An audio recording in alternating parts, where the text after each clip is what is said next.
Hello everyone and welcome back to Jekyll Geek's RPG Realm. In this video I've decided to start a new project. As you can probably guess from the title of the video, it is a solo RPG of a different system called Nimble, which is a takeoff of the 5th edition Dungeons & Dragons game. Is different is this is a solo RPG actual play series that I'm planning on doing. And why do you want to think that I do a solo play RPG and an actual play of this game? I have a couple of reasons. First reason is, even though I do love DC-20 as a system, I do want to look around and see what other systems have to offer. And this is the best time before 0.10 comes out. As well, Nimble will probably be as good as it is right now. In say, November or December, DC-20 looks like it's going to get a big upgrade, and I want to try the system now, other systems, before this really big update comes along. Also, I wanted to try a solo RPG experience, as I've not found a lot of people that want to play Nimble 5e, even though it does look like a nice rules-light system. And actually, given that is a nice rules-light system, is probably something that would be good if you're wanting to try a solo RPG. Let me introduce you to the characters that I will be playing for this solo RPG. The first among these characters are a character named Tobin, which is a DC-20 character I decided to play for a few sessions when I was able to for a couple one-shots.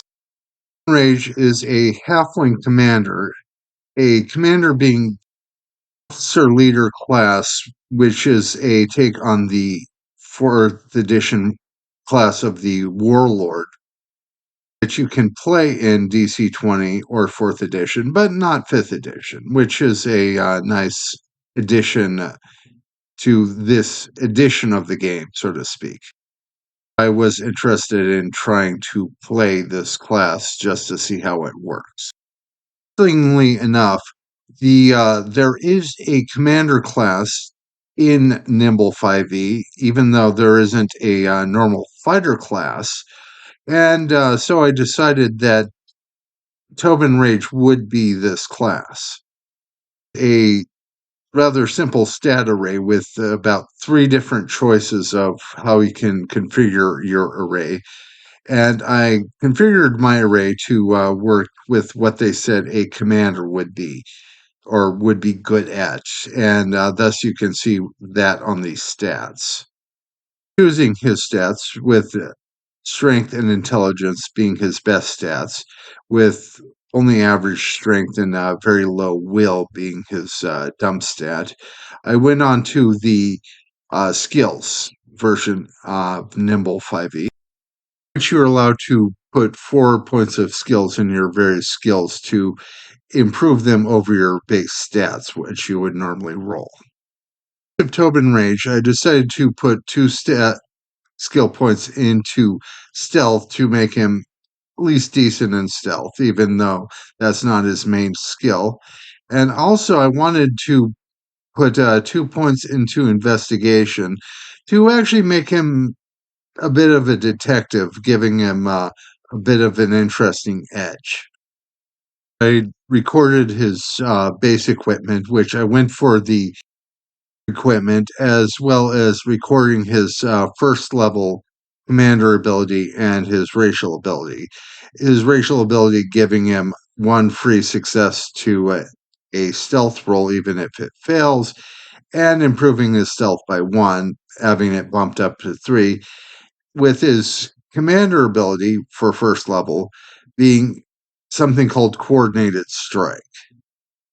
A coordinated strike is something that really only works best if you have more than 1 person in your party. And thus, I decided to work and give Tobin Rage a companion to travel with him.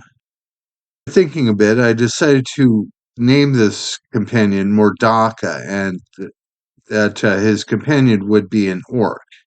I made my first sort of fate or oracle roll for the solo RPG, deciding whether if Mordakka would be a spellcaster or not, and I got a pretty hard no. So Mordakka decided to be, actually, I decided for Mordakka to be a hunter, what this system would call a ranger. Decided to fill out Mordakka's stats with Dex and Will being the highest stats, as that is what they say would be good for a hunter class, and putting a point into strength, leaving int at 0. As for Mordakka's skills, I've decided to give her 2 stat increases in naturecraft and perception, thus filling out what you would expect her to be as a good hunter or ranger. For Daka, I have decided to give her the standard equipment for a starting hunter, and then to fill out her orc and level 1 hunter's abilities. Yeah, I have 2 characters ready, and hopefully I'll be able to start playing the Nimble RPG solo RPG